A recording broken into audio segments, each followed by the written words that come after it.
And order के लिए उन्होंने बात करी, उसके मुद्दे पे तमाम बात वे होनी चाहिए, निर्णायक बात, निर्णायक मंडल।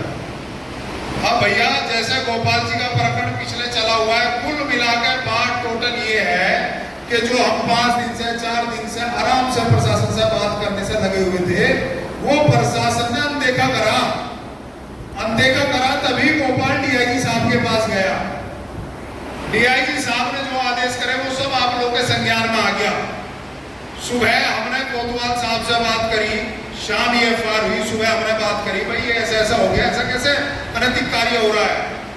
उन्होंने हमें कहा, कहने लगा शर्मा जी कुछ ज्यादा करने की, हंगामा शोर करने की जरूरत नहीं, आज कल में एफआईआर उसके खिलाफ भी हो जाएगी। ये आश्वासन डीआईजी साहब ने भी दिया, ये आश्वासन एसपी साहब ने भी दिया, ये आश्वासन कोतवाल साहब ने भी दे दिया। लेकिन अगर वे आश्वासन ही देवर निर्णय कोई करे ना, तो फिर निर्णायक मंडल को और यहाँ लोगों को बैठ के जिम्मेदारी लेनी जरूरी है। यहाँ एलआईयू प्रशासन के आदमी बैठे, मैं उन्हें भी कहना चाहता हूँ कि यहाँ जो आदमी बैठे हैं वे एक आदमी 1,000 के बदले है एक आदमी। और प्रशासन को बता दो, लोकतंत्र में अहंकार घमंड चलता नहीं। भारतीय जनता पार्टी सरकार हमारी वोटों से आई है, किसी और की वोटों से आ नहीं रही। और अभी ताजा उदाहरण धर्मेंद्र प्रधान जी का भी और शिक्षा मंत्री का कि पब्लिक के सामने अहंकार चलता नहीं। अगर यही अहंकार की बात है तो 2 दिन में कल को हम निर्णय ले देंगे और कावड़ चल रही, रास्ता बंद हो सके, 10 दिन 15 दिन में कुछ हमारा बिगड़े नहीं, तहसील पर कलेक्ट्रेट का ठिकाना ठीक कर देंगे, वहां ट्रैक्टर रूपी टैंक खड़े हो जाएंगे और आदमी खड़े हो जाएंगे। ये आपकी वीडियो के माध्यम से जिला प्रशासन सुन लो इस बात को गौर से। और हम कह रहे हम समाज के जिम्मेदार व्यक्ति हैं, शांत बैठे अनुशासन में कार्य कर देंगे। दूसरे का अहंकार, दूसरे की बदमाशी इस बड़ौत में चलनी देने के नहीं। वे जमाने चले गए, बड़े बड़े दबंग और बड़े बड़े बदमाश जेलों में ठूस रखे। तो कार्रवाई ठीक कर लो। जो सिविल का मैटर था तुम क्रिमिनल में लिया, और जो क्रिमिनल का मैटर है वो अब तक तुमने लागू करानी, उस पर एफआईआर कल तक दर्ज कर दी जाए। हम एलआईयू जो यहाँ भाई बैठे हैं उन्हें वो बता दो आलाधिकारियों को कि उनका डिसीजन ही हुआ है कि कल तक या सांझ तक इसमें मुकदमा दर्ज कर लो, सब कुछ ठीक ठाक रहेगा। वरना अनुशासन या लॉ एंड ऑर्डर को गड़बड़ाता है तो उसकी जिम्मेदारी सारी जिला प्रशासन और ब्लॉक प्रशासन की रहेगी, हमारी नहीं होने की। मैं धन्यवाद। और आगे मैं सहदेव प्रधान जो किसान यूनियन के जिला अध्यक्ष, मैं योगेश प्रधान जी जो पूर्व में कांग्रेस के जिला अध्यक्ष भी रह चुके।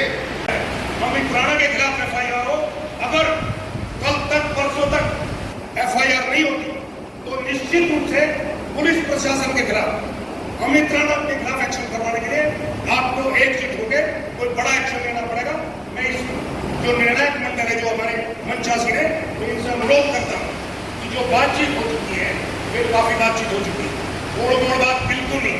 वो स्थिति बहुत पीछे चली गई कि बुला के 2 पक्षों की बात करा, फैसला लेने का राजीव के साथ, अमित राणा के साथ कोई फैसला नहीं, ना देना देना उसके साथ। वो केवल उसको गुंडागर्दी थी, उसको धमकाया, सबके बच्चों की बेइज्जती करी और उसको गोली दिखाई, उसका अपहरण किया, उसके खिलाफ मुकदमा कायम होना चाहिए।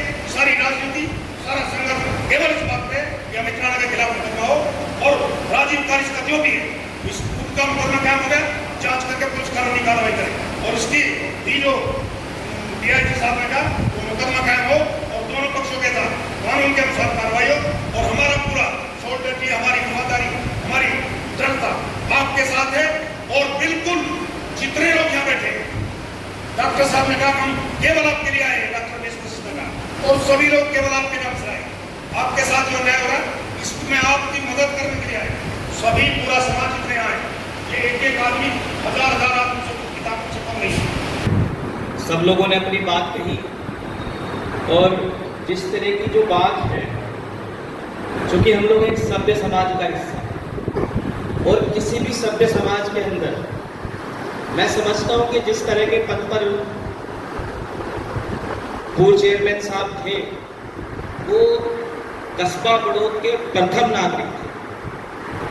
उनकी तो स्वयं ये जिम्मेदारी बनती है कि गांव, इस कस्बे के अंदर नहीं, पूरे क्षेत्र के अंदर कहीं कोई इस तरह की बात हो तो चूंकि वो प्रथम नागरिक थे तो उनकी स्वयं की जिम्मेदारी बनती है कि वो अपनी जिम्मेदारी उठाकर उन सब चीजों को निस्तारित करने का काम करें, ना कि किसी इस तरह के कृत्य में कहीं उलझने का काम करें। और चूंकि आप राजनीति जैसे एक सामाजिक पेशे से जुड़े हुए हैं, तो आपका एक कहीं अन्याय हो, कहीं कोई बात हो, कहीं किसी का शोषण हो, तो उसके खिलाफ आप अपनी आवाज उठाएं, ना कि किसी की आवाज दबाने का काम। तो यहाँ सब लोगों ने अपनी बात कही।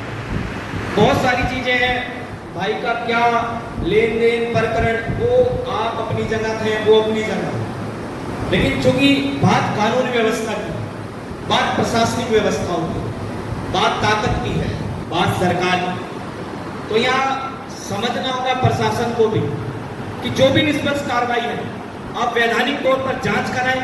जांच कराने के बाद जो भी उसके अंदर, चाहे वो कोई भी हो, कितना ताकतवर व्यक्ति हो, चाहे कोई साधारण व्यक्ति हो, उस जांच के अंदर जो भी व्यक्ति दोषी पाया जाए, जो कठिन वो लेके राजीव के साथ कोई विवाद चला हुआ था, जिसका मुकदमा आपका न्यायालय में विचाराधीन है और डीआरटी कोर्ट से उस पर स्टे भी है।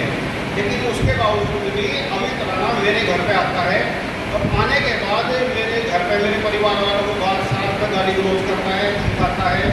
उसके बाद सराय रोड पे जबरदस्ती मेरी गाड़ी रोक के मेरा अपहरण करने की कोशिश करता है।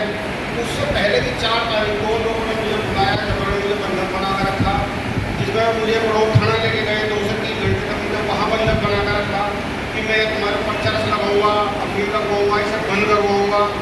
उसके बावजूद फिर भी मैं परेशान हो गया, पीड़ित हो गया अपने सभी भाइयों से, सभी समाज के लोगों से, क्योंकि मेरा जन्म जो है वो ब्राह्मण समाज में हुआ है। मैंने सभी से अपील की कि मेरा इसमें सहयोग करें, मेरा साथ दें। माननीय कप्तान साहब को भी एक एप्लीकेशन दी गई, जिसमें उन्होंने कार्रवाई का आश्वासन दिया, लेकिन कार्रवाई कुछ नहीं हुई। तो पावर का इस्तेमाल करते हुए, पैसे का इस्तेमाल करते हुए, अपनी दबंगी का इस्तेमाल करते हुए मेरे ही खिलाफ मुकदमा दर्ज करा दिया गया। मेरा अपने समाज से, अपने घर परिवार से, सभी लोगों से अनुरोध है, चाहे वो मेरी बिरादरी का हो, चाहे अदर